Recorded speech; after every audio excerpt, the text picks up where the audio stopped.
നമസ്കാരം. Raf talk ഫുട്ബോളിലേക്ക് അവർക്കും സ്വാഗതം. എസ്റ്റവായോ വില്യന് പരിക്ക് പറ്റി വേൾഡ് കപ്പ് പോലും സംശയത്തിലായി നിൽക്കുകയാണല്ലോ. അദ്ദേഹത്തിന് സർജറി ആവശ്യമാണ് എന്നാണ് ഇനീഷ്യലി ചെൽസിയുടെ ഭാഗത്തുനിന്നുണ്ടായിട്ടുള്ള റിയാക്ഷൻ. പക്ഷേ അതില്ലാതെ എങ്ങനെ റിക്കവർ ആകാം എന്നുള്ളതാണ് ഇപ്പോൾ താരം ഉറ്റുനോക്കുന്നത്. ESPN ബ്രസീൽ റിപ്പോർട്ട് ചെയ്യുന്നതനുസരിച്ച് എസ്റ്റവായോ ഓൾറെഡി തീരുമാനിച്ചിട്ടുണ്ട് നോട്ട് അണ്ടർഗോ സർജറിക്ക് പോകേണ്ടതില്ല എന്ന് അവൻ തീരുമാനിച്ചിട്ടുണ്ട്. അദ്ദേഹവും അദ്ദേഹത്തിൻ്റെ സ്റ്റാഫും മറ്റ് ആൾട്ടർനേറ്റീവ്സ് ഇപ്പോൾ ഇവാലുവേറ്റ് ചെയ്തുകൊണ്ടിരിക്കുകയാണ്. ദോഹയിൽ ഖത്തറിൽ വെച്ച് ട്രീറ്റ്മെൻറ്റ് നടത്തി വേൾഡ് കപ്പ് ആകുമ്പോഴേക്കും റെഡി ആവാനുള്ള ശ്രമമാണ് ഇപ്പോൾ അദ്ദേഹം നടത്തിക്കൊണ്ടിരിക്കുന്നത്.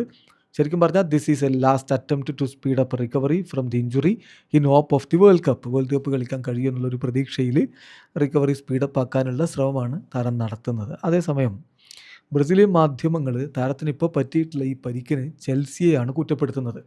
താരത്തിൻ്റെ ചെൽസിയിൽ ചേരുമ്പോഴുള്ള രൂപവും ഇപ്പോഴത്തെ രൂപവും അവരതിന് കൃത്യമായിട്ട് എടുത്ത് കാണിക്കുന്നുണ്ട്. അതിലവർ പറയുന്നത് എസ്റ്റവായുടെ കാര്യത്തിൽ ഒരു റാപ്പിഡ് വെയ്റ്റ് ഗെയിൻ സംഭവിച്ചിട്ടുണ്ട്. അത് ഒരു പക്ഷേ ഈ ഇഞ്ചുറിക്ക് കാരണമായിട്ടുണ്ടാകും എന്നുള്ളതാണ്.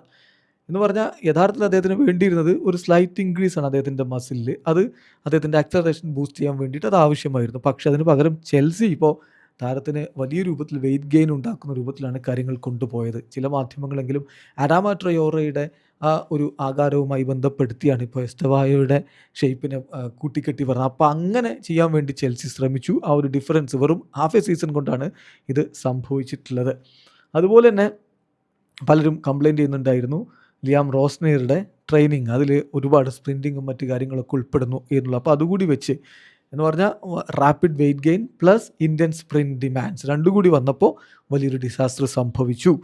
അപ്പം വളരെ പെട്ടെന്ന് നമ്മൾ വെയ്റ്റ് ഗെയിൻ ചെയ്യുകയാണെങ്കിൽ നമ്മുടെ muscles get bigger and stronger faster than your tendons adapt. അതാണ് പ്രശ്നം. അപ്പോൾ ടെൻഡൻസിന് അഡാപ്റ്റ് ചെയ്യാൻ പറ്റുന്നതിനേക്കാൾ വേഗത്തിൽ മസിൽസ് ബിഗ്ഗറായി സ്ട്രോങ്ങറായി അത് ഒരു ഇഷ്യൂ ആയി എന്ന തരത്തിലാണ് ഇപ്പോൾ ബ്രസീലിയൻ മാധ്യമങ്ങൾ ഇതിനെ വിലയിരുത്തുന്നത്.